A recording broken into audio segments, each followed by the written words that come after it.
Well, from dirt roads and citrus groves to modern day Mandarin, the Garden Club of Mandarin is celebrating 80 years of beautification. Here to tell us about it is Marvine Thompson, the club's president. Good morning, Marvine. Good morning. Thank you for having us. Thank you for being here. We're also joined by the group's first vice president, Sandra Varner. Good morning, Sandra. Good morning. Thank you. And Jessie Hillard, the circle leader for the Mandarin Garden Club. Good morning, Jessie. Good morning. Thank you for having us. So, first of all, congratulations. Happy anniversary. Thank you. Marvine, can you give us just a brief background on the group's founding? Our garden club was founded in 1945. It was originally part of the Mandarin Community Club. It was a beautification committee.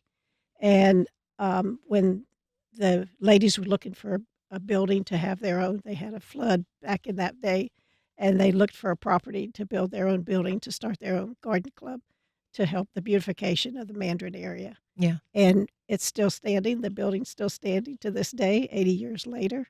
And we're still doing beautification projects. We have beautiful gardens, and we all love it there. We just love it. Yeah. Sandra, Mandarin has been a community that is sort of particularly focused on how it looks, how it feels to live there. There's always been a lot of community interest, say, in preserving the trees of Mandarin. You know, there's a lot of civic investment in just making and keeping the place looking nice.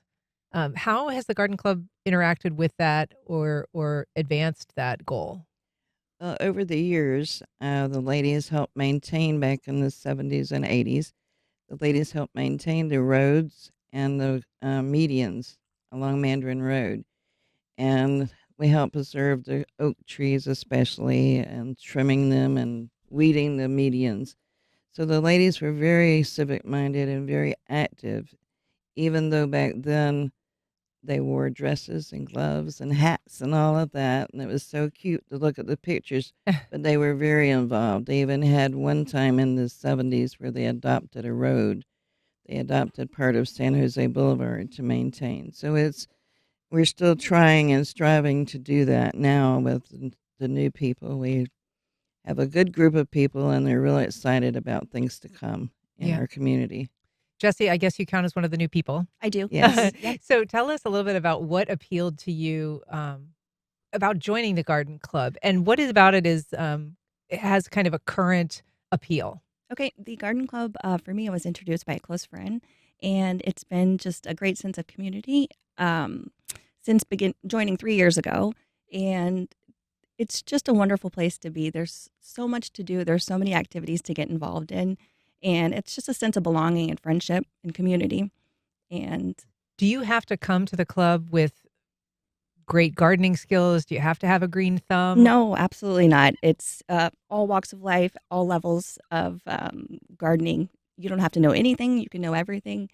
We welcome everyone. And there's so many activities and events that we do that anyone can get involved in. So what does the club do, Marvine, for people who aren't familiar or just aren't familiar with even the concept of a garden club? What is it? What do you do? We do more than gardening. We have beautiful gardens. We have great people that keep our gardens up. Then they are beautiful. We also have activities. We have 4 different circles that meet 4 different times of the month. They have speakers about gardening, horticulture, any type of community involvement. We have sales. We have fundraisers during the year, that everyone is involved in. We raise funds. We have clothing sale. We have trash to treasure.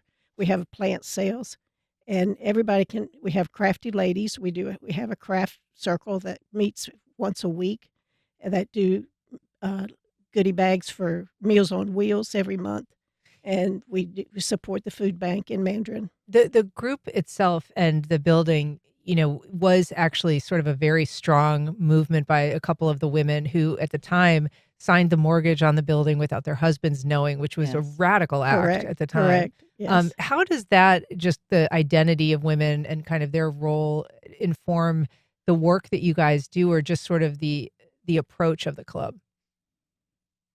Sandra.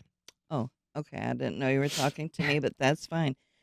The idea of it, to think that 2 women went to the bank and signed a mortgage without their husbands even knowing it. They knew that they were interested in property and stuff, And one of their husbands was a realtor. He's still here, Sam Foles. He's a realtor in the area, and he will be joining us at our 80th anniversary.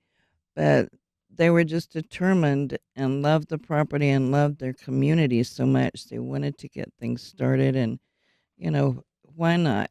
And I think that was the attitude they probably had. Let's just do it. And we still are doing that same mentality. We're always striving to make things better in our gardens and for the community. And uh, we're in the process now of doing several different projects. So women's determination, I think, has a lot to do it. Although now, currently, we do have some men that are working in our gardens, and we enjoy that. Well, all welcome. The Mandarin Garden Yes. Club celebrates its 80th anniversary on Sunday, November 2nd from 2 to 4. You can find a link on our November 9th. website. November 9th. November 9th, 2 to 4. Thank you for being here.